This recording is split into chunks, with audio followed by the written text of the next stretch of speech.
បងប្អូនជាធម្មតានៅពេលយើងបើក mixer ពពួក Maida ឬក៏ពពួក Behringer នេះមកពេលយើងបើកមកវាតែងតែ auto master fader យើងនេះគឺវាធ្លាក់បិទតែម្ដងការពារកុំឲ្យយើងមានការផ្ទុះសំឡេងជាមួយនឹងប្រព័ន្ធសំឡេងរបស់យើងប៉ុន្តែ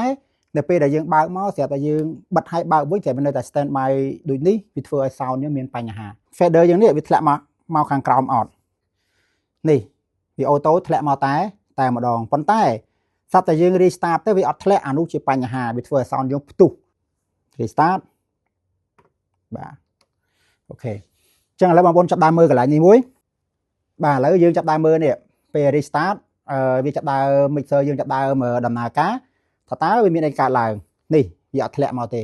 អញ្ចឹងដើម្បីជៀសវាងចំណុចកន្លែងនេះបានបងប្អូនត្រូវតែចូលនៅកន្លែងនេះមួយបាទនេះជាវីដេអូមួយសំខាន់មែនទែនសម្រាប់បងប្អូនមួយចំនួនដែលគាត់ចាប់ដើមប្រើ mixer